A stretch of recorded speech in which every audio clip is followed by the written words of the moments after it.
स्वागत है दोस्तों आपके यूपी पीसीएस के क्रैश कोर्स में। आज जो सब्जेक्ट हम लोग पढ़ने जा रहे हैं वो है physical geography day 45। Indian geography हम लोग कंप्लीट कर चुके हैं, आप लोग जानते हैं। अब हम लोग फिजिकल ज्योग्राफी की तरफ आगे बढ़ेंगे। तो देखिए, फिजिकल ज्योग्राफी में स्टार्ट करेंगे सबसे पहले हम लोग gaseous hypothesis of Immanuel Kant. देखिए, बात हम लोग कर रहे हैं यूनिवर्स किस तरीके से फॉर्म हुआ, यूनिवर्स कैसे फॉर्म हुआ। तो यूनिवर्स फॉर्म होने का सबसे पहला जो थ्योरी दिया था, किसने दिया था? आपका इमैनुअल कांट ने दिया था। तो क्या बोला था इमैनुअल कांट ने? उसने कहा था कि देखिए, एक प्रीमोर्डियल मैटर होता है। सबसे पहले हमारे यूनिवर्स में प्रीमोर्डियल मैटर होगा, मतलब ऐसा मैटर जो पूरे यूनिवर्स में ऐसे स्कैटर्ड है। हर जगह आपके यूनिवर्स में इस तरीके से ये जो प्रीमोर्डियल मैटर है ये आपका स्कैटर्ड है। आगे चल के इसको नेबुला क्लाउड्स या नेबुला भी बोला गया है, ठीक है।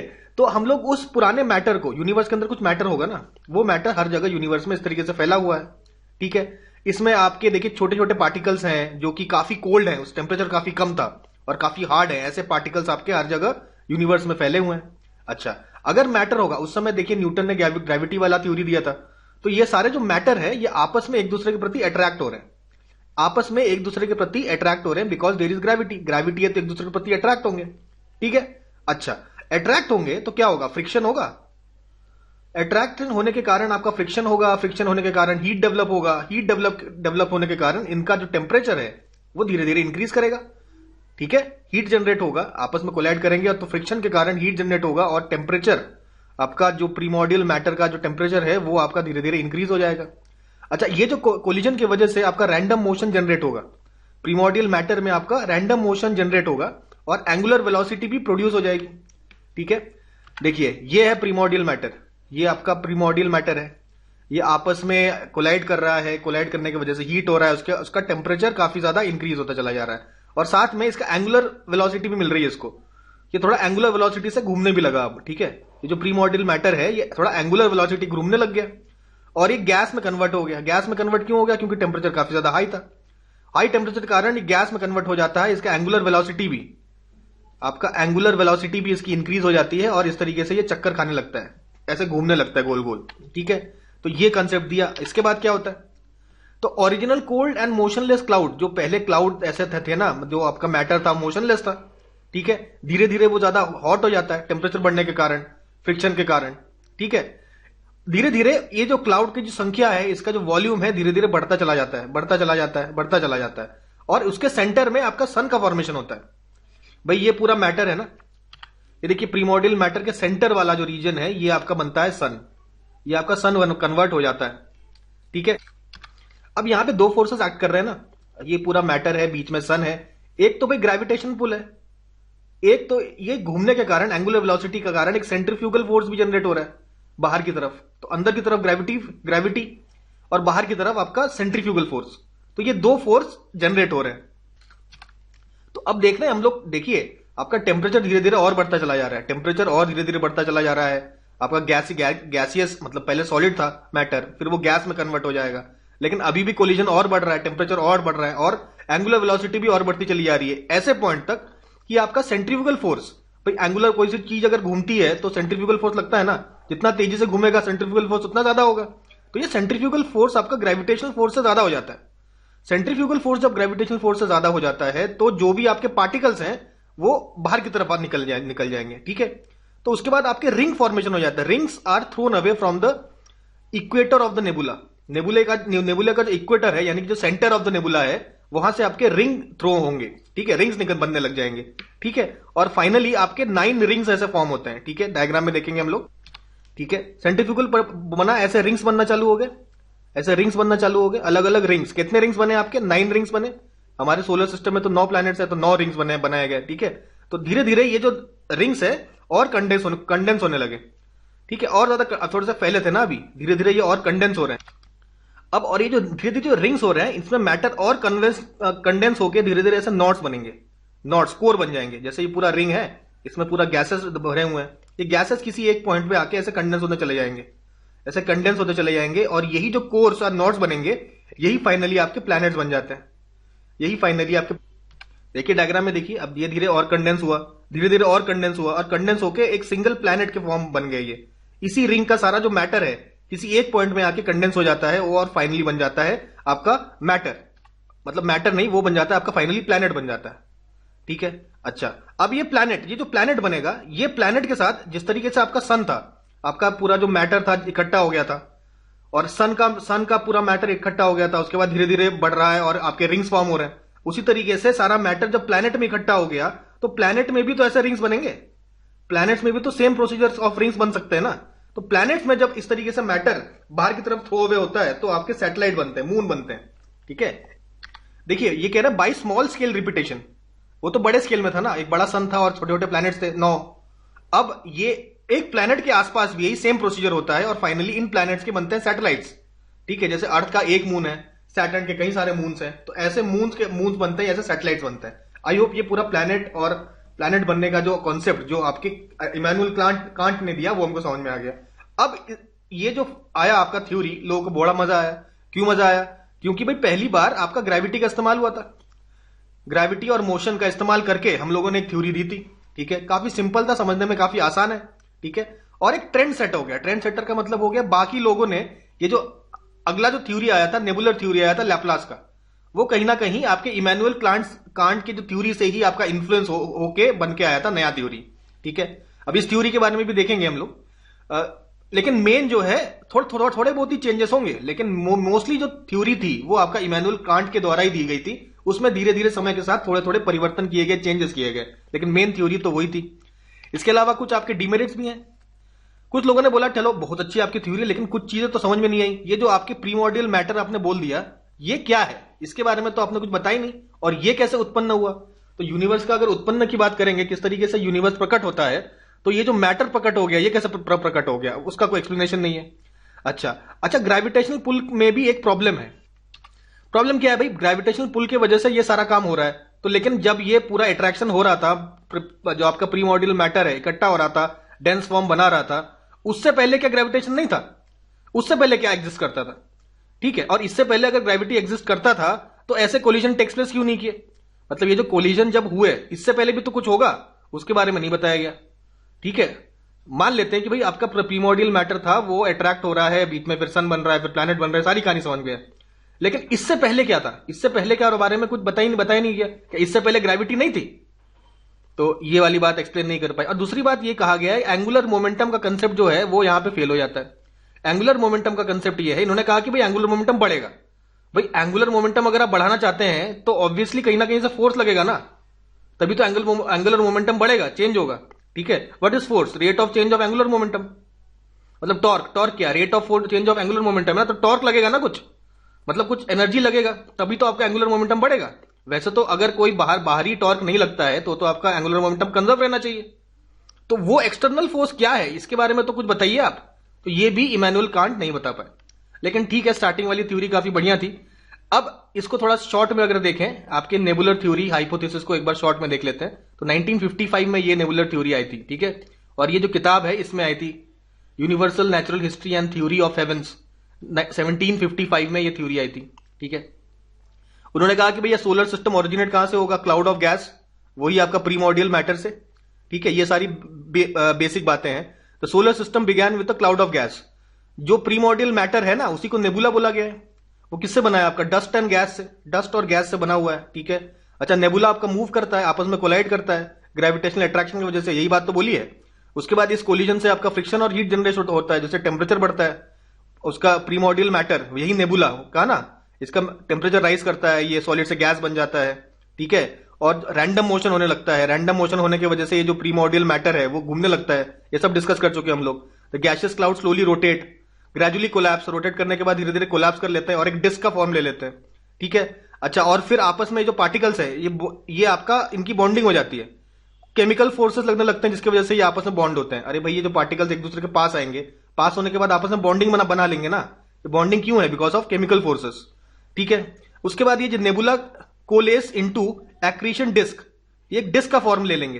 ठीक है, डिस्क का फॉर्म, ये देखिए, ये डिस्क की तरह तो हो गया। ये पूरा अभी एक पूरा फैला हुआ था मैटर घूमते घूमते एक डिस्क का फॉर्म लेकर लिया, और यही डिस्क बाद में धीरे धीरे कंडेंस होता चला गया। यही तो बोला गया। अब तो ये तो हमने अपने सोलर सिस्टम की बात करी ना। अपने सोलर सिस्टम के अलावा दूसरे सिस्टम भी तो सोलर सिस्टम्स है ना। तो अब हमारा पूरा मिल्की वे गैलेक्सी में कई सारे ऐसे डिस्क ऑफ स्टार्स बने, जैसे ये पूरा जो डिस्क बनकर तैयार हो गया सन, फिर यहां से आपके 9 प्लैनेट्स आए। इस तरीके से और भी गैसेस कहीं दूसरी जगह इकट्ठा हुए होंगे, उनसे कुछ दूसरे स्टार बने होंगे, अदर स्टार्स। तो ये सारे स्टार्स मिलके आपकी हमारी गैलेक्सी बनी, जिस गैलेक्सी का नाम क्या है, मिल्की वे गैलेक्सी। याद रखेंगे ये हमारी गैलेक्सी का क्या नाम है, मिल्की वे। गैलेक्सी क्या होता है, ग्रुप ऑफ स्टार्स। सन तो एक स्टार है ना, ऐसे कई सारे स्टार्स को मिला के हमारी गैलेक्सी बनती है। ठीक है, अच्छा, और यही प्रोसेस आपका जो गैस इकट्ठा होकर डिस्क बना के आपका स्टार बनाता है, स्टार से आपका प्लैनेट बनाता है, और प्लैनेट के आसपास जो इकट्ठा हुआ मैटर है वो फिर बना के आपके मून्स बनाता है। तो यही बताया, मून्स मतलब सैटेलाइट्स। तो by small scale repetition of the same process the gaseous mass of some of the planets throw away rings which later become satellites. ये भी डिस्कस कर लिया ना हमने। ठीक है, जिस तरीके से स्टार इकट्ठा हुआ, स्टार के आसपास ऐसे प्लैनेट्स बन गए, उस तरीके से प्लैनेट के आसपास जो तो मास इकट्ठा हुआ है उसके आसपास आपके सैटेलाइट्स बन गए। ठीक है, तो ये सेम प्रोसेस रिपीट हुआ। ये है आपका इमैनुअल कांट की नेबुलर थ्योरी। ठीक है, अच्छा, ये इमैनुअल कांट और लैपलास भी आ गया इनमें। ठीक है, एक्चुअली में क्या हुआ था, 1955 में आपके इमैनुअल कांट ने बोला कि भाई ये हमारी हाइपोथेसिस है। ठीक है, suggested that the nebula of slow rotation होगा, ग्रेजुअली एक साथ आ जाएंगे ग्रेविटेशन फोर्स के साथ, डिस्क बन जाएंगे और अलग अलग सन और प्लैनेट्स बनाएंगे। ठीक है, अच्छा, अब ये लैपलास ने इसमें थोड़ा सा चेंज किया। इन्होंने कहा देखिए सन नहीं बनता, एक सिमिलर मॉडल ही दिया, इस पर ज्यादा डिस्कशन नहीं करेंगे।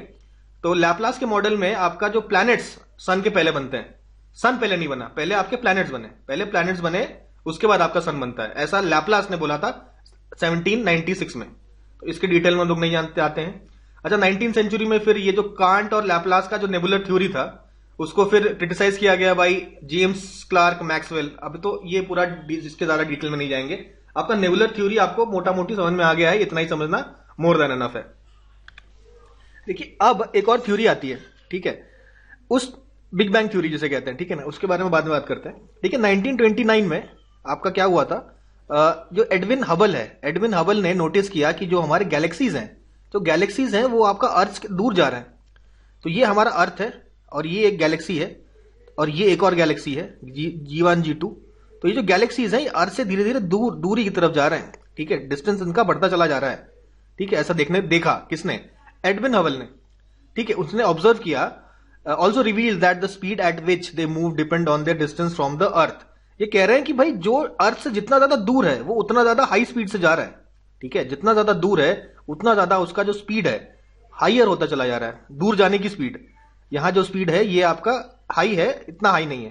ठीक है, ये धीरे धीरे जा रहा है। तो अर्थ के जो पास है वो दूर जा रहे हैं धीरे धीरे, अर्थ से जो दूर है वो और ज्यादा तेजी से जा रहे हैं। तो ये आपका जो एडविन हबल ने ये बात बताया। ठीक है, अच्छा, अब यहां पे बात हो रही है तो हमारे अर्थ यूनिवर्स में क्या है, वैक्यूम है, बहुत ग्रेट आपका वैक्यूम है। वैक्यूम के अलावा आपका क्लाउड्स ऑफ गैस, आइस और डस्ट है। इसी को तो हम लोग बोलते हैं नेबुला। तो नेबुला क्या होता है, they are clouds of ice, gas और डस्ट। तो ये हमने बात कर ली ऑलरेडी। तो नेबुला की जो डेंसिटी है वो आपका ये जो वैक्यूम की डेंसिटी से कम 1000 से 10,000 गुना ज्यादा डेंस है, लेकिन ये हमारे एयर के जितना भी डेंस नहीं है। ठीक है, much less than that the air we breathe. जो एयर हम लोग ब्रीथ करते हैं उसकी जो डेंसिटी है और ये नेबुला की डेंसिटी उससे काफी कम है। लेकिन नेबुला की डेंसिटी आपका जो यूनिवर्स में जो जितना भी वैक्यूम भरा है, जितना भी स्पेस है, उस स्पेस में भी तो कुछ डेंसिटी होगी, कुछ मैटर होगा, उसकी डेंसिटी होगी, उसकी डेंसिटी से बहुत ज्यादा है आपका। तो ये आपका यूनिवर्स की डेंसिटी, यूनिवर्स में वैक्यूम की डेंसिटी, और उसके बाद ये आपका नेबुला की डेंसिटी। ये आपके नेबुला क्या है, हमने कहा था गैस, आइस और डस्ट है, और ये हमारा एयर की डेंसिटी। तो एयर की डेंसिटी से भी बहुत कम डेंसिटी होती है नेबुला की, जबकि जो वैक्यूम की डेंसिटी है, तो एक हम ये कह सकते हैं ना, डेंसिटी ऑफ यूनिवर्स बहुत ज्यादा कम है, इसलिए इसको वैक्यूम भी बोल देते हैं हम लोग। ठीक है ना, एक तरीके से वैक्यूम की तरह काम कर लेता है। तो आई होप ये सारी बातें हम लोग को समझ में आई है। अच्छा, ये एडविन हबल ने ये जो ढूंढ के निकाला कि गैलेक्सी दूर जाती है, निकाला कैसे, इस पे हम लोग ने अभी बात करते हैं। डॉपलर इफेक्ट पढ़ा था ना हमने। कोई भी अगर ऑब्जेक्ट है किसी ऑब्जेक्ट की तरफ जाता है तो हमारे जो वेवलेंथ है, देखिए छोटे छोटे वेवलेंथ होते हैं। ठीक है, हम लोग स्पेक्ट्रम की बात करें, विब गियर की बात करें, तो आपका ये वायलेट, इंडिगो, ब्लू, GYOR, ठीक है, इसमें रेड क्या होता है, रेड की वेवलेंथ ज्यादा होता है और वायलेट का वेवलेंथ कम होता है। ठीक है, तो ये हमें मालूम है। तो ब्लू और रेड की अगर बात करें, अगर रेड शिफ्ट होगा, रेड शिफ्ट का इसका मतलब क्या हुआ, आपका वेवलेंथ आपका बढ़ रहा है। ठीक है, परसीव्ड वेवलेंथ। और ब्लू शिफ्ट का मतलब क्या हुआ, वेवलेंथ हम आपका कम हो रहा है। अगर कोई ऑब्जेक्ट है किसी ऑब्जेक्ट की तरफ जाती है और इससे मान लीजिए कोई एक वेव निकल रहा है, तो जो वेव का परसेप्शन होगा वो क्या होगा, जिस अगर बॉडी पास जा रही है तो आपका धीरे धीरे आपका वेवलेंथ जो है छोटा होता चला जाएगा, ठीक है, छोटा होगा। और जो अगर आपसे कोई व्यक्ति दूर जा रहा है, दूर जा रहा है, तो जैसे यहां पे एक सायरन लगा दिया हमने, सायरन तो साउंड वेव है, साउंड वेव ट्रैवल कर रहा है, तो इस व्यक्ति को आपको रेड शिफ्ट मतलब परसीव होगा। मतलब रेड शिफ्ट का मतलब यह है वेवलेंथ ज्यादा सुनाई पड़ेगा, और जिस व्यक्ति की तरफ जा रहा है उसको आपका कम सुनाई पड़ेगा। अब जैसे स्टार्स है, स्टार्स भी तो आपका एक इलेक्ट्रोमैग्नेटिक वेव आपको आपकी तरफ फेंक रहे हैं, तो वो हमारे अर्थ में पड़ता है और कलेक्ट होता है, और धीरे धीरे हम देखते हैं ये इसकी जो फ्रीक्वेंसी है धीरे धीरे आपका बढ़ती चली जा रही है। फ्रीक्वेंसी कह रहा हूं, सॉरी, वेवलेंथ बढ़ता चला जा रहा है। इसका मतलब रेड शिफ्ट है। इसका मतलब क्या हुआ, जिस स्टार से ये इलेक्ट्रोमैग्नेटिक रेडिएशन आपकी तरफ आया, इलेक्ट्रोमैग्नेटिक वेव आपकी तरफ आया, रेडिएशन कह रहा हूं, वेव, इलेक्ट्रोमैग्नेटिक वेव आपकी तरफ आया, वो हमसे दूर जा रहा होगा ना, तभी तो फ्रीक्वेंसी आपकी बढ़ रही है, सॉरी, वेवलेंथ आपकी बढ़ रही है, तभी तो वेवलेंथ बढ़ रहा है। और ये आपका डॉपलर इफेक्ट है। आई होप बात समझ में आ रही होगी। तो इस डॉपलर इफेक्ट से हमको ये मालूम चलता है कि हमारे जो गैलेक्सीज हैं हमसे दूर जा रहे हैं, ठीक है। तो ये एक थोड़ा सा हमने बताया, ये कॉन्सेप्ट लगाया था आपके एडविन हबल जी ने, ठीक है, जिसके थ्रू पता लगाया था कि गैलेक्सीज दूर जा रहे हैं। तो जिस रेट से आपका ये जो वेवलेंथ चेंज होता है, हम ये समझते हैं उतने रेट से ये हमसे दूर जा रहा है। तो जो दूर वाली गैलेक्सी है, जो rate of change of wavelength है वो ज्यादा है, तो हम समझ रहे हैं तो the rate of change of हमारा डिस्टेंस है, यानी कि स्पीड भी धीरे धीरे इनकी इंक्रीज हो रही है, स्पीड भी आपकी इंक्रीज हो रही है। तो ये पूरा कॉन्सेप्ट है। तो ये जल्दी से हम लोगों ने खत्म कर लिया, ठीक है, ज्यादा इसमें दिमाग नहीं लगाना। समझ में आया तो ठीक है, नहीं समझ में आया तो अब याद रखिए डॉपलर इफेक्ट की वजह से ये पता लगता है एडविन हबल का, ठीक है। आगे मूव ऑन करते हैं हम लोग। तो अब आया देखिए बिग बैंग थ्योरी, ठीक है। तो ये जब एडविन हबल ने ये बात बताया तो 1927 में आपका एक रोमन कैथोलिक प्रीस्ट थे जिनका नाम था जॉर्ज लैमाइटर, जो भी है इसका प्रोनाउंसिएशन। तो 1927 में जॉर्ज लैमाइटर ने बोला कि देखिए ऐसा है, बिग बैंग थ्योरी था। अब ये सारे जो स्टार्स हैं, गैलेक्सीज, हमसे दूर जा रहे हैं और दूर चले जा रहे हैं। तो ये तो आज के टाइम की बात है ना, अगर हम थोड़ा सा टाइम में पीछे जाए तो ये इतने दूर नहीं होंगे ना, इतने हमसे पास होंगे, और दूर चले जाए तो हमसे पास होंगे।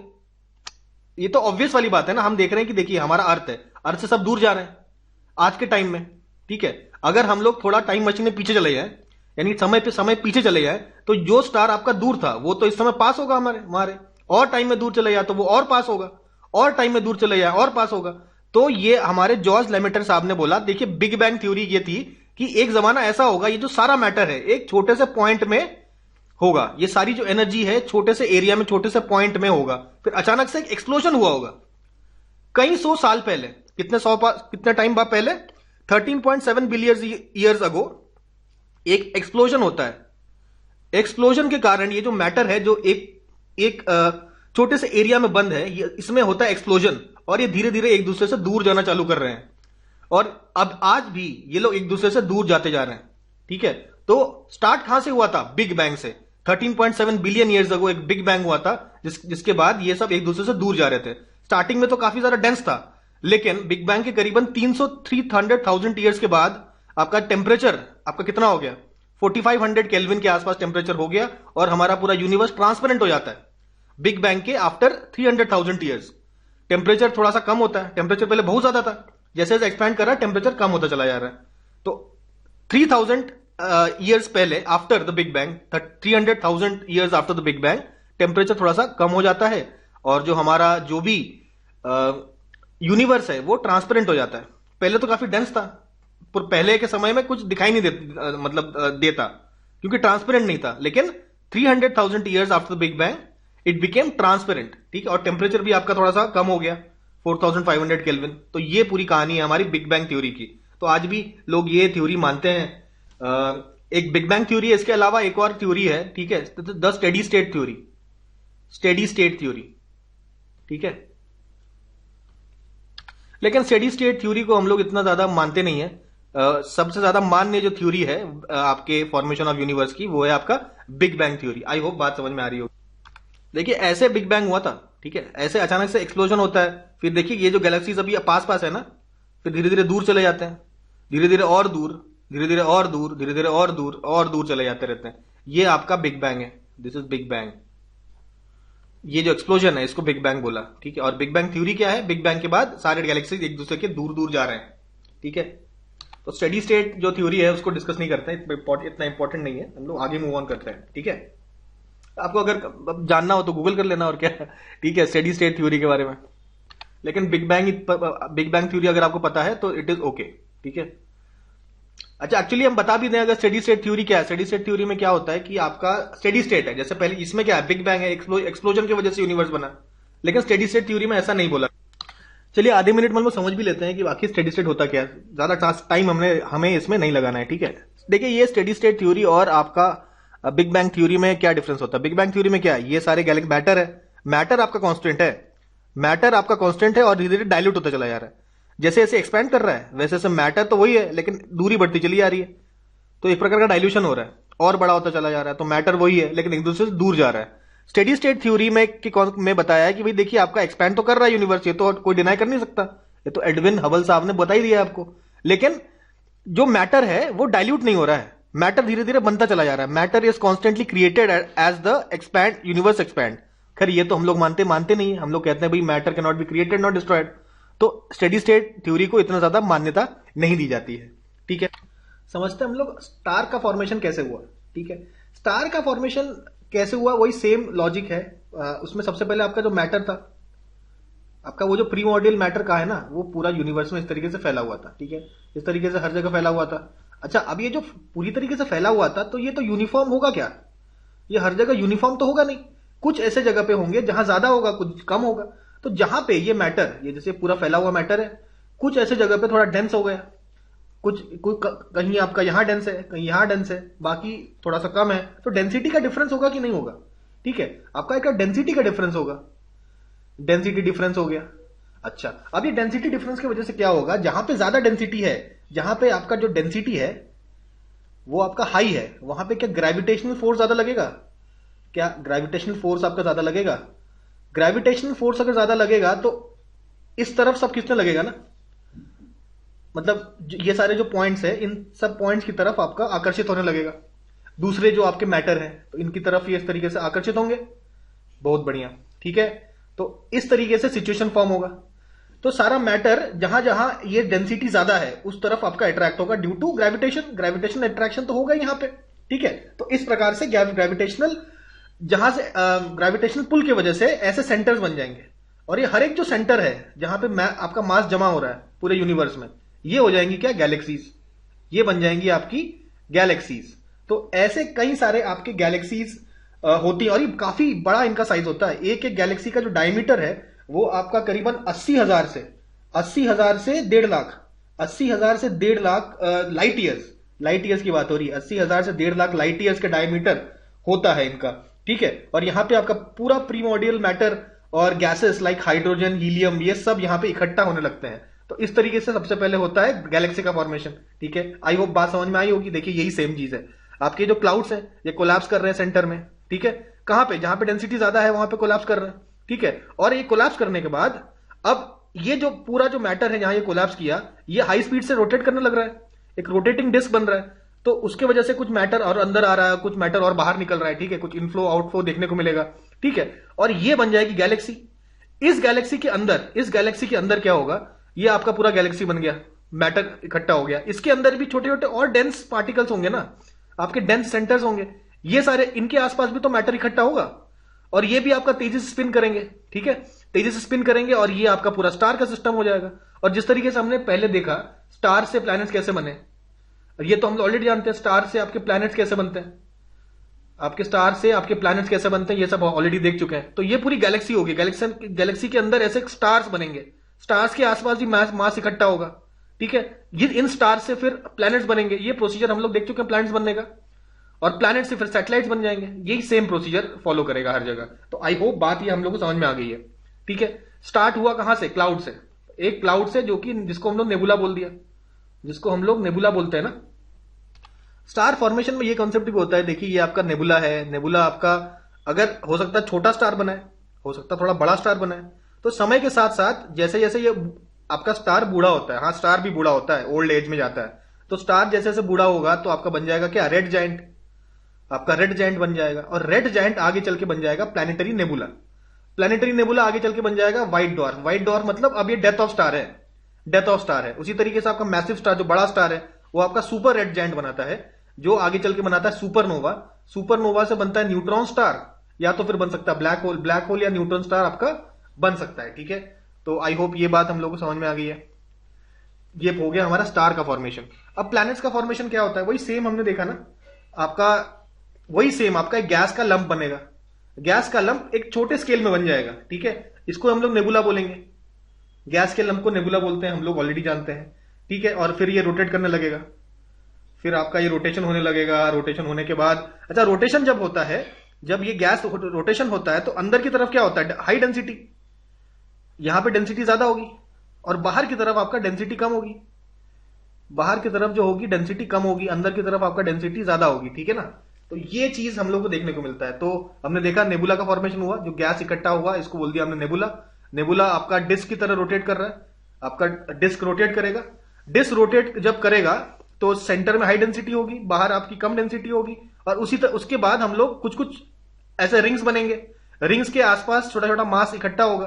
तो जिस जहां पे मास इकट्ठा हो रहा है उसको बोलते हैं हम लोग प्लैनेटिसिमल्स। क्यों इकट्ठा होगा, ऑब्वियसली ग्रेविटी की वजह से तो सब हो रहा है।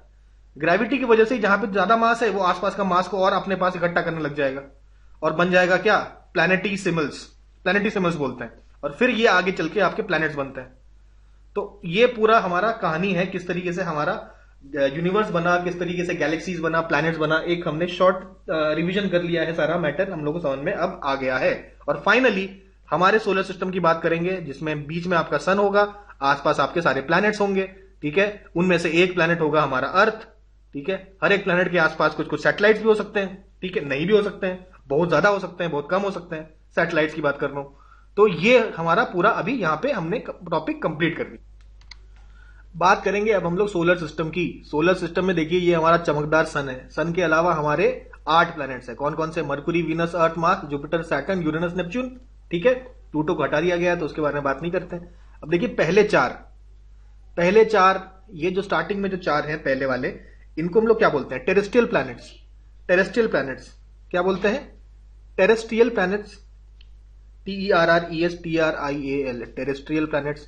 और बाद के जो 4 हैं इनको हम लोग क्या बोलते हैं, इनको हम लोग बोलते हैं जोवियन प्लैनेट्स। जोवियन प्लैनेट्स, ठीक है, ये याद रहेगा, Jovian planets and terrestrial planets. ठीक है, अच्छा ये जो ऑर्डर है, Mercury, Venus, Earth, Mars, Jupiter, Saturn, Uranus, Neptune, this is the order of distance from the sun. Distance from the sun, यानी कि सन के सबसे पास मरकुरी, सबसे दूर आपका नेपच्यून, इसी ऑर्डर में लगा हुआ है। ठीक है, तो this is the order of distance from the sun. और यही आपका ऑर्डर होगा क्या, टाइम पीरियड ऑफ रेवोल्यूशन। क्या ऑर्डर है, time period of revolution, period of revolution.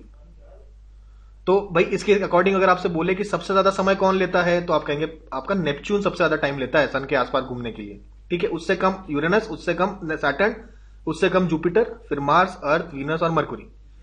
यही सेम ऑर्डर आपका दूरी का भी है, सबसे पास आपका मरकुरी, सबसे दूर आपका नेपच्यून, इसी ऑर्डर में। तो ये बात, तो ये छोटी छोटी बातें हम लोग को समझ में आ गई है। ठीक है, अब थोड़ा साइज के आधार पे देख लेते हैं हम लोग अगर साइज के आधार पे बात करें तो सबसे बड़ा कौन है, देखिए देखने में लग रहा है सबसे बड़ा आपका जुपिटर है, नंबर 1। जुपिटर के बाद आपका सेकंड नंबर पे आपका आता है सैटर्न, फिर आपका थर्ड नंबर पे यूरेनस, फिर आपका नेपच्यून। नेपच्यून आपका चौथे नंबर पे आता है। जोवियन प्लैनेट्स आपके ज्यादा बड़े हैं, आपके टेरेस्ट्रियल प्लैनेट से जोवियन प्लैनेट्स ज्यादा बड़े हैं, वो भी इस ऑर्डर में, पहले जुपिटर, फिर सैटर्न, फिर यूरेनस और फिर आपका नेपच्यून। ये तो हो गया साइज की बात। अच्छा ये टॉप 4 हो गए। 5वां कौन हो गया, 5वां है आपका अर्थ, मतलब हमारा अर्थ।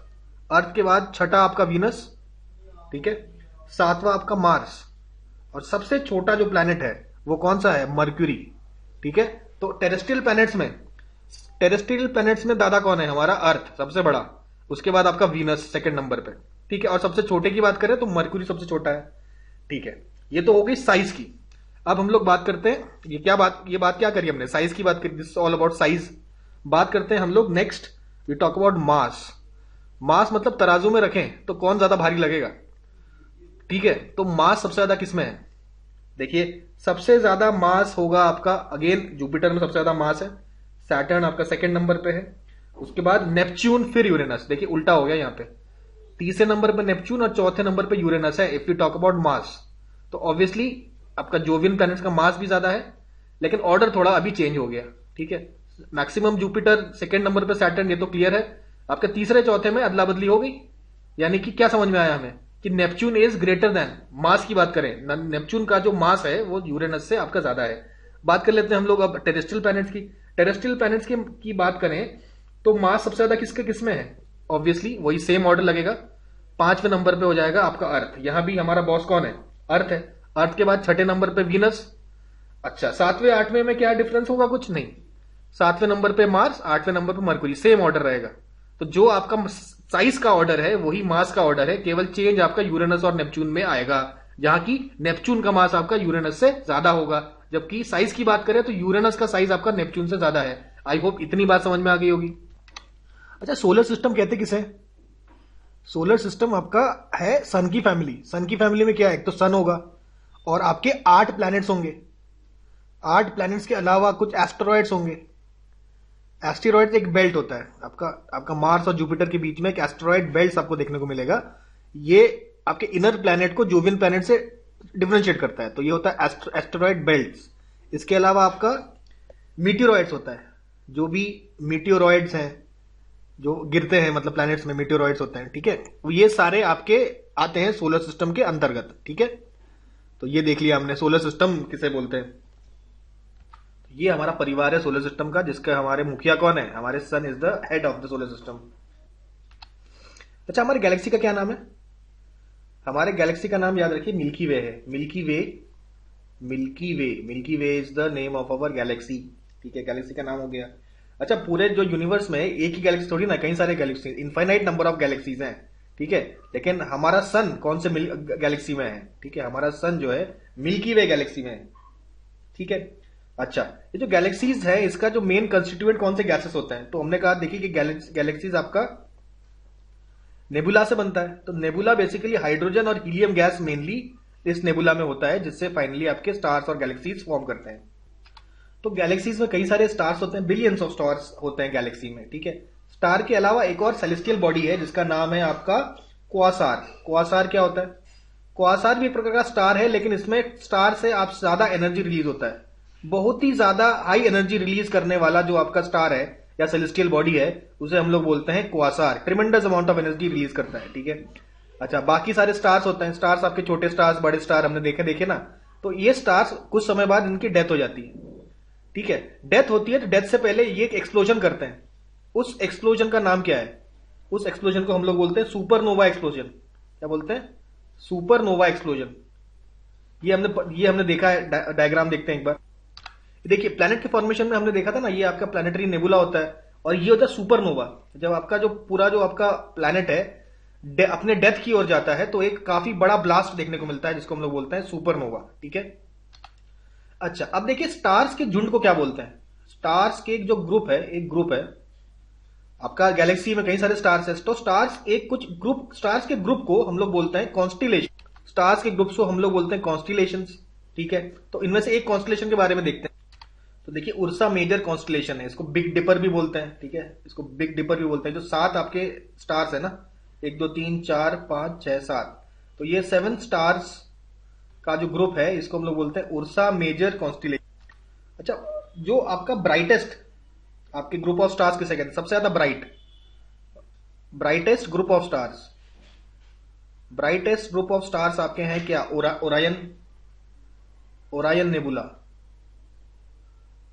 ग्रुप ऑफ स्टार तो कॉन्स्टिलेशन बोलते हैं। तो ये जो ग्रुप ऑफ स्टार्स हैं जो सबसे ब्राइट है उसको क्या बोलेंगे हम लोग? ओरायन नेबुला, ठीक है।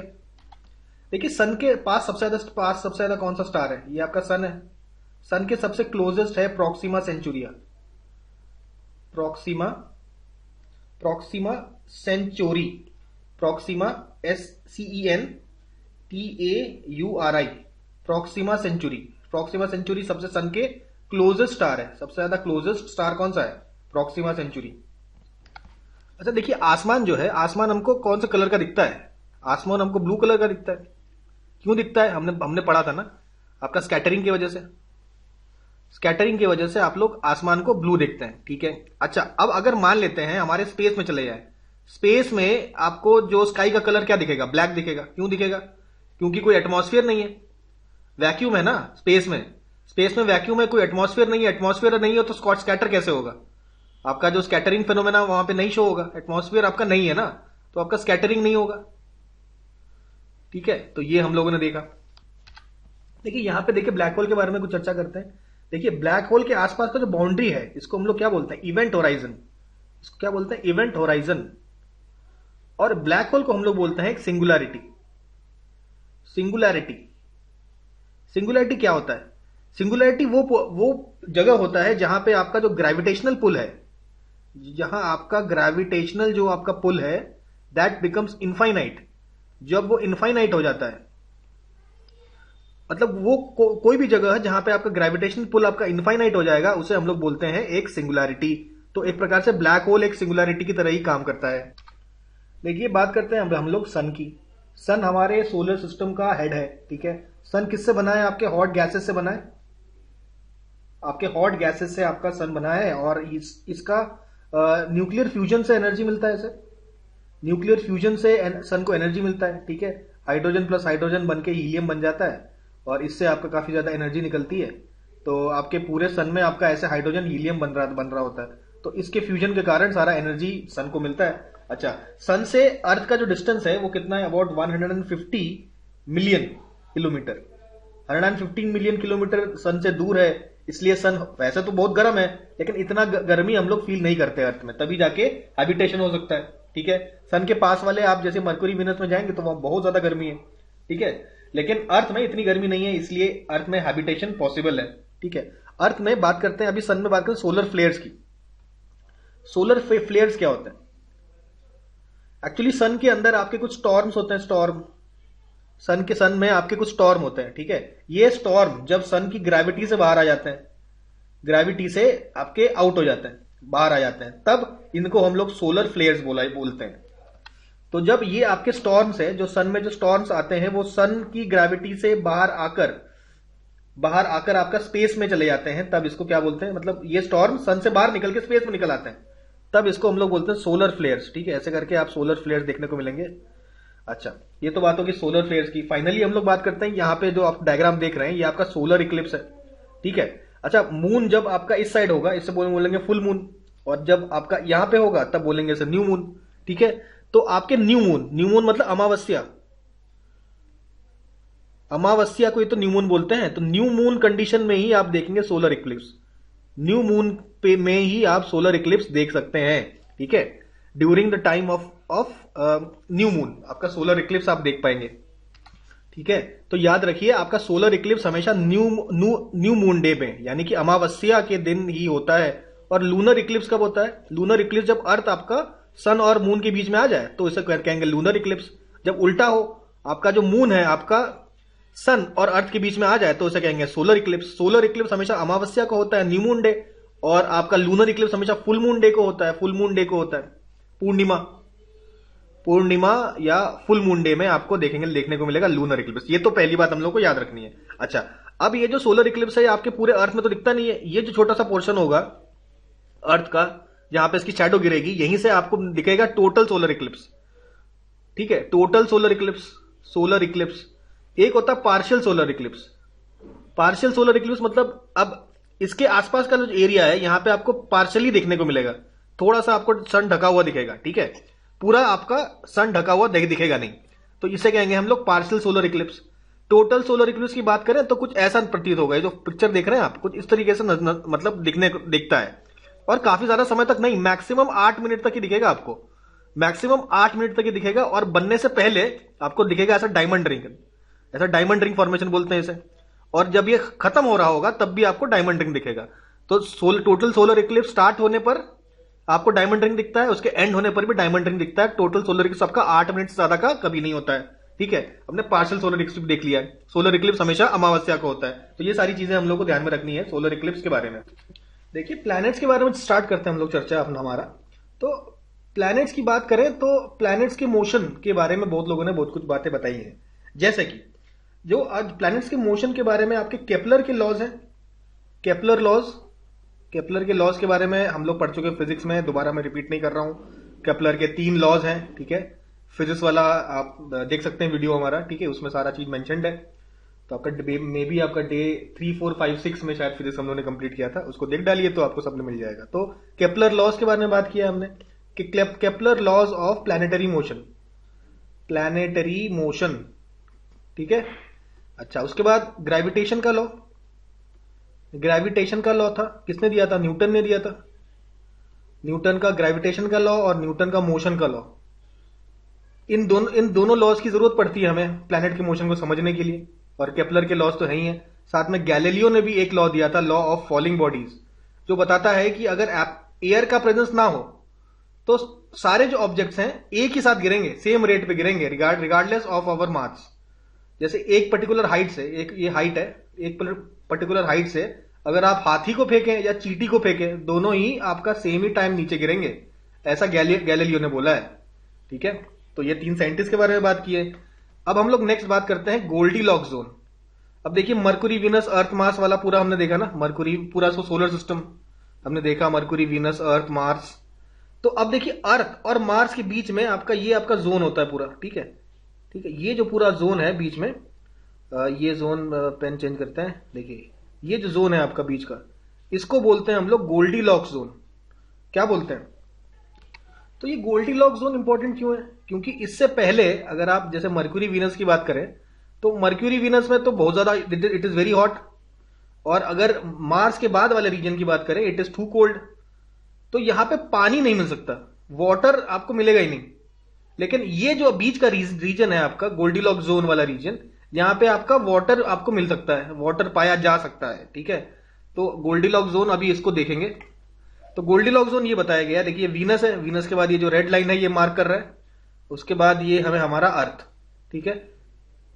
ये आपका ऑप्टिमिस्टिक हैबिटेबल जोन है, मतलब इस पूरे एरिया में आपका मतलब हो सकता है चाहे तो खींचतान के, लेकिन बेस्ट आपका कंजर्वेटिव हैबिटेबल जोन ये पूरा जो रीजन है आपका अर्थ से लेके मार्स तक का, यहां तो बहुत ही बड़ी ज्यादा पॉसिबिलिटी है कि आपका लाइफ डेवलप कर सकता है, क्योंकि यहां पे वाटर भी डेवलप कर सकता है ना। तो ये जो सारे रीजन है जहां पे हो सकता है लाइफ ग्रो किया जा सकता है, क्योंकि ना ज्यादा ठंडा होता है ना ज्यादा गर्म होता है, एकदम परफेक्ट टेम्परेचर कंडीशंस यहाँ पे आपको मिलेंगे।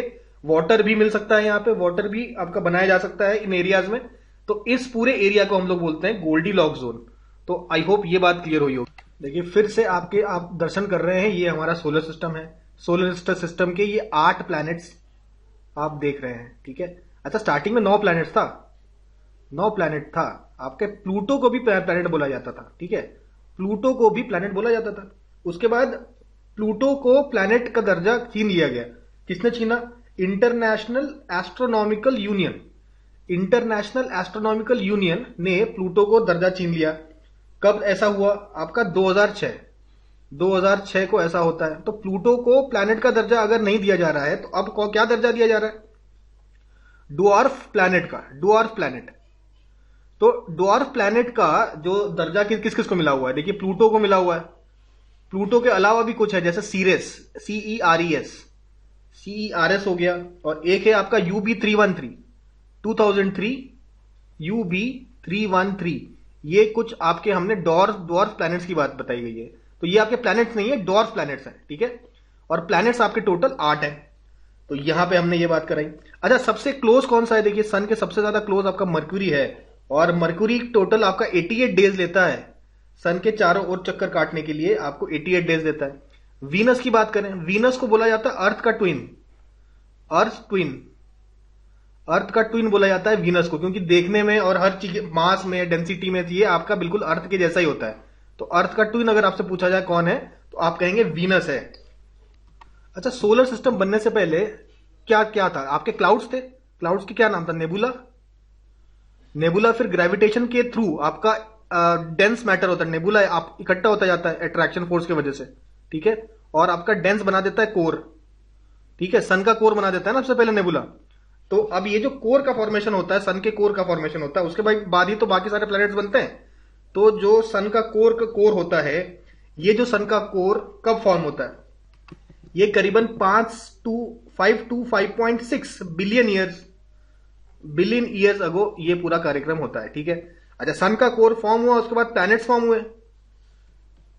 तो प्लैनेट्स का फॉर्मेशन कब होता है? About 4.6 to 4.56 billion years ago, billion years ago. तो ये सारा जो सिस्टम हमारा है हम लोग जानते हैं, ठीक है। अब यहां पे हम लोगों ने बात करी दो टाइप के आपके होते हैं। अच्छा, नेक्स्ट स्लाइड देख लेते हैं। अच्छा, यहां पे हमने देखे कि पहले जो चार है इनको हम लोग बोलते हैं टेरेस्ट्रियल प्लैनेट्स। टेरेस्ट्रियल प्लैनेट्स क्यों बोलते हैं? टेरेस्ट्रियल प्लैनेट्स इसलिए बोलते हैं क्योंकि ये सारे जो प्लैनेट्स हैं आपके अर्थ के जैसे ही तो हैं देखने में और डेंसिटी में, और हर चीज इनका अर्थ के जैसा ही है। मतलब थोड़ा बहुत डिफरेंस है लेकिन मोस्टली आपके अर्थ के जैसे ही होते हैं ये प्लैनेट्स, ठीक है। तो इसलिए इनको बोलते हैं टेरेस्ट्रियल प्लैनेट्स। अच्छा, इनकी डेंसिटी काफी ज्यादा होती है, ठीक है। इनमें जो आपके रॉक्स पाए जाते हैं एक ही जैसे आपके समान टाइप के रॉक्स पाए जाएंगे, सेम टाइप के मेटल्स भी यहाँ पे आपको मिलेगा, रॉक्स हो गया, मेटल्स हो गया, ये सब मिलेगा। और आपका डेंसिटी काफी ज्यादा होती है, इनकी डेंसिटी आपकी काफी ज्यादा हाई होती है टेरेस्ट्रियल प्लैनेट्स की। ये तो बात हो गई टेरेस्ट्रियल प्लैनेट्स की। इसके अलावा आपके बाकी सबको हम लोग क्या बोलते हैं? जोवियन प्लैनेट्स बोलते हैं। जोवियन प्लैनेट्स क्यों बोलते हैं? जोवियन प्लैनेट्स भी बोल सकते हैं और इनको गैस जायंट्स भी बोलते हैं। गैस जायंट्स भी बोला जाता है। किनको? जुपिटर, सैटर्न, यूरेनस, नेपच्यून को हम लोग गैस जायंट्स भी बोलते हैं या जोवियन प्लैनेट्स भी बोलते हैं। क्या रीजन है? जोवियन प्लैनेट्स का मतलब है जुपिटर जैसे, Jupiter like. Jupiter like planet होने के कारण इन सारे प्लैनेट्स को बोला जाता है जोवियन प्लैनेट्स या गैस जायंट्स भी इनको बोला जाता है। ऑब्वियसली गैस से बने होते हैं, ठीक है। कौन से गैस? ठीक है, कौन से गैस? मेनली आपका हाइड्रोजन और हीलियम से ये सारे आपके प्लैनेट्स, मतलब ये जो हाइड्रोजन हीलियम इनके एटमॉस्फेयर में पाया जाएगा। एटमॉस्फेयर में इनका हाइड्रोजन और हीलियम पाया जाएगा और ये एटमॉस्फेयर काफी थिक होता है। थिकनेस ऑफ एटमॉस्फेयर, एटमॉस्फेयर का जो थिकनेस है ये काफी ज्यादा हाई होता है इन प्लैनेट्स का, जोवियन प्लैनेट्स का। अच्छा, इन प्लैनेट्स की क्या अपनी रोशनी होती है? नहीं, ये सारे आपके डार्क होते हैं। तो इनमें, इन डार्क प्लैनेट्स में आपका लाइट कहां से आता है? प्रकाशित कैसे होता है? तो आपके सन के लाइट से प्रकाशित होता है। सन इनके ऊपर लाइट देता है तब जाके हम देख पाते हैं इसको। अपना ये लोग लाइट एमिट नहीं करते। कोई भी प्लैनेट अपना खुद से लाइट एमिट नहीं करता सन के जैसे। अच्छा, सबसे पास कौन सा है? मरक्यूरी। सबसे बड़ा कौन सा है? जुपिटर। सबसे छोटा कौन सा है? मरक्यूरी। तो ये सब बातें भी हम लोग ऑलरेडी डिस्कस कर चुके हैं। सबसे ज्यादा ग्रेविटेशनल पुल किसका है? Maximum gravitational pull. तो सबसे ज्यादा gravitational pull is of Jupiter. Jupiter का ग्रेविटी का सबसे ज्यादा स्ट्रांग है। और एक्सीलरेशन ड्यू टू ग्रेविटी भी इसकी सबसे ज्यादा होगी ऑब्वियसली, दैट इज 23.1 मीटर पर सेकेंड, मीटर पर सेकेंड स्क्वायर। अर्थ का कितना है? 9.81 मीटर पर सेकेंड स्क्वायर। ग्रेविटी इसका आपका 23.1 मीटर पर सेकेंड स्क्वायर है एक्सीलरेशन ड्यू टू ग्रेविटी। अच्छा, ये आपके जो तीन प्लैनेट्स हैं, देखिए मार्स, जुपिटर और सैटर्न, इन तीन प्लैनेट्स में सबसे ज्यादा गैसेस कौन से पाए जाते हैं? देखिए हाइड्रोजन पाया जाता है, हीलियम पाया जाता है ऑब्वियसली, इसके अलावा मीथेन पाया जाता है। देखिए मार्स में भी मीथेन बहुत ज्यादा पाया जाता है। तो इन तीन प्लैनेट्स में तीन मेजर जो आपके गैसेस हैं that is hydrogen, helium and methane. अब यहां पे कुछ बातें हम लोग को बहुत आसानी से हमें पता होती है, जैसे कि सन के सबसे पास कौन सा है? Nearest planet. तो आप कहेंगे नियरेस्ट प्लैनेट जो है मरक्यूरी है। आपसे बोला जाए कि सबसे ज्यादा दूर प्लैनेट कौन है? Farthest planet is Neptune. तो ये तो बहुत ईजी है। सबसे लार्जेस्ट प्लैनेट कौन है? जुपिटर बोलेंगे हम लोग, लार्जेस्ट प्लैनेट। और सबसे ज्यादा डेंसेस्ट प्लैनेट कौन सा है? सबसे ज्यादा डेंसिटी किसकी है? तो अर्थ की है। डेंसिटी सबसे ज्यादा मैक्सिमम आपकी अर्थ की है, ठीक है। सबसे दूर नेपच्यून, हाँ ठीक है। ग्रेविटेशनल पुल सबसे ज्यादा किसका है? ये भी हमने देख लिया था ना। ग्रेविटेशनल पुल सबसे ज्यादा आपका जुपिटर का है। अगर आपसे बोला जाए रेड प्लैनेट कौन है, तो आप कहेंगे red planet is Mars. Red planet कौन है? Red planet is Mars. चलिए अब हम लोग बात करते हैं सबसे हॉटेस्ट प्लैनेट की। सबसे ज्यादा गर्म प्लैनेट कौन सा है? तो सबसे ज्यादा हॉटेस्ट प्लैनेट इज वीनस। चलिए ठीक है। अब अगर आपसे बोले अर्थ के सबसे पास कौन है, तो अब आपको डाउट आएगा वीनस है कि मार्स है। तो अर्थ के सबसे क्लोजेस्ट टू अर्थ कौन है? Venus. Closest to Earth, closest to Earth आपका वीनस है। ये भी देख लिया हमने। अच्छा, इसके बाद अगर आपसे बोला जाए सबसे ज्यादा ब्राइटेस्ट कौन है, तो आप बोलेंगे जो सबसे ज्यादा हॉटेस्ट है वही सबसे ज्यादा ब्राइटेस्ट होगा। सबसे ज्यादा ब्राइटेस्ट इसलिए आपका वीनस है, हॉटेस्ट भी सबसे ज्यादा वीनस है, क्लोजेस्ट टू अर्थ भी आपका वीनस है, ठीक है। और यही नहीं, और सुनिए, ठीक है। अगर आपसे यह कहा जाए कि मॉर्निंग स्टार कौन सा है, मॉर्निंग स्टार, तो आप कहेंगे मॉर्निंग स्टार भी वीनस है। Venus is morning star. चलिए कोई बात नहीं। अगर आपसे यह बोल दिया जाए इवनिंग स्टार कौन है, तो आप बोलेंगे evening star is also Venus. Evening star भी आपका कौन सा है? वीनस है, ठीक है। अर्थ का ट्विन बोला जाए तो कौन है? अर्थ का ट्विन हम लोग ऑलरेडी जानते हैं, अर्थ ट्विन, अर्थ ट्विन कौन है? ये भी आपका वीनस है। अर्थ का ट्विन बोला जाए तो भी वीनस है। अच्छा यहां पे एक कंसेप्ट समझते हैं कि जैसे आपका प्लैनेट है, प्लैनेट सन के एक चक्कर जो लगाता है उसको कहते हैं 1 ईयर, उसको 1 ईयर कहते हैं। और जो आपका प्लैनेट है वो अपने ऑर्बिट में चक्कर लगाता है ना, तो ये जो है इसको बोलते हैं रोटेशन। तो एक दूरी में अपने एक्सिस में एक चक्कर पूरा लगाने में जितना समय लगता है उसको कहते हैं 1 डे। ठीक है, अब यहां पे स्पेशल केस देखते हैं, वीनस का स्पेशल केस है। तो वीनस अपने धुरी में स्लोएस्ट करता है, स्लोएस्ट आपका रोटेशन करता है अपनी धुरी पे, that is slowest speed in its own axis, अपने एक्सिस पे, अपने धुरी पे घूमने वाला सबसे स्लोएस्ट प्लैनेट है वीनस। यहां पे इंटरेस्टिंग चीज देखेंगे, अपनी धुरी पे घूमने में वो लेता है 243 अर्थ डेज, 243 अर्थ डेज लेता है घूमने में। ठीक है, अपने दूरी पे, तो उनका एक दिन हमारे 243 डे के बराबर होगा। ठीक है, अब यहां पे इंटरेस्टिंग बात यह है वो सन के अराउंड घूमने में कितना समय लेता है? 225 डेज, 225 डेज, यानी कि 225 days is equal to 1 year. तो एक ईयर में उनका 225 डेज है और एक दिन में 243 अर्थ डेज है, यानी कि वीनस की बात करें, वीनस का एक दिन उसके एक साल से बड़ा है ना इंटरेस्टिंग बात? वीनस का एक दिन जो है उसके उनके एक साल से बड़ा है। ये कंसेप्ट अगर लगाया जाए तो ठीक है, आई होप बात समझ में आ रही होगी। Slowest speed on its own axis Venus है, तो आप कहेंगे फास्टेस्ट स्पीड बता दीजिए, तो फास्टेस्ट स्पीड और orbital speed on its axis is Jupiter. Jupiter is fastest on its own axis, अपने ही एक्सिस पे सबसे ज्यादा तेज घूमने वाला जो प्लैनेट है दैट इज जुपिटर। अब देखिए लॉन्गेस्ट ईयर कौन सा होगा? जो सन के अराउंड घूमने में सबसे ज्यादा समय लेगा, सबसे ज्यादा समय कौन लेता है? नेपच्यून, तो इसका है लॉन्गेस्ट ईयर। और सबसे कम समय कौन लेता है? मर्क्यूरी का शॉर्टेस्ट ईयर है। शॉर्टेस्ट ईयर कितने का होता है? 88 डेज का बताया था ना, 88 डेज लगते हैं सन के अराउंड घूमने में। तो mercury has shortest year, Neptune has longest year. अच्छा, अब बात करते हैं हम लोग रिंग प्लैनेट की। रिंग्ड, कौन से प्लैनेट के आसपास रिंग्स है? ठीक है, तो रिंग्स की बात करें, 2 प्लैनेट होते हैं जिनके आसपास रिंग्स है। एक देखिए सैटर्न, देखिए सैटर्न के आसपास ये रिंग्स है ना, इसे कहते हैं रिंग्स ऑफ सैटर्न। और कौन दिख रहा है हमको? यूरेनस दिख रहा है, यूरेनस का ये रिंग देख रहा है। तो 2 प्लैनेट है जिनके आसपास रिंग्स होते हैं, वो कौन है आपके? जुपिटर नहीं, लंबा एरो खींचें, Saturn, that is Saturn and Uranus are 2 planets which have rings. Next बात करते हैं सबसे ज्यादा टेम्परेचर रेंज किसका होगा? तो मर्क्यूरी का जो टेम्परेचर रेंज है सबसे मैक्सिमम है, रेंज ऑफ टेम्परेचर, दिन और रात में सबसे ज्यादा डिफरेंस ऑफ टेम्परेचर कहां मिलेगा आपको? Temperature range is of mercury. ठीक है, अच्छा कौन सा प्लैनेट है जिसमें सबसे ज्यादा सैटेलाइट है, मैक्सिमम सैटेलाइट? तो सैटर्न हैज मैक्सिमम सैटेलाइट है आपके सैटर्न के पास। ठीक है, सबसे ज्यादा सैटेलाइट आपके सैटर्न के पास है, याद रखना है। ठीक है, कौन सा प्लैनेट रेड प्लैनेट है? तो रेड प्लैनेट आपका है मार्स। ग्रीन प्लैनेट कौन सा है? तो Uranus is green planet. Green रंग का प्लैनेट कौन सा है? दिखने में जो ग्रीन नजर आता है वो है आपका यूरेनस इज ग्रीन प्लैनेट। अरे ग्रीन मतलब हरियाली ऐसा नहीं है, ग्रीन कलर का दिखता है हमको। ठीक है, यूरेनस ग्रीन कलर का दिखता है। और आपका रेड प्लैनेट कौन सा है? रेड कलर का दिखेगा मार्स। तो देखिए आज के लेक्चर को हम लोग यहीं पे विराम देते हैं अभी, क्योंकि हमारा भाई पेपर पोस्टपोन्ड हो गया है, तो अभी 1.5 घंटे का लेक्चर लेने का कोई सेंस नहीं बनता है। तो 1 घंटे का लेक्चर होगा आपका, 1 आवर का लेक्चर डेली होगा, 1 आवर के आसपास का ही होगा, ज्यादा लंबा लेक्चर अब लोग अभी नहीं करेंगे। ठीक है, तो आराम से पढ़ेंगे, धीरे धीरे पढ़ेंगे, अच्छे से पढ़ेंगे। ठीक है, तो आज की क्लास यहीं पे समाप्त करते हैं, मिलते हैं हम लोग कल। अरे आप लाइक और सब्सक्राइब और कमेंट अगर करने में बिल्कुल शर्माइएगा नहीं। ठीक है, पहली बार कह रहा हूं अपने चैनल पे।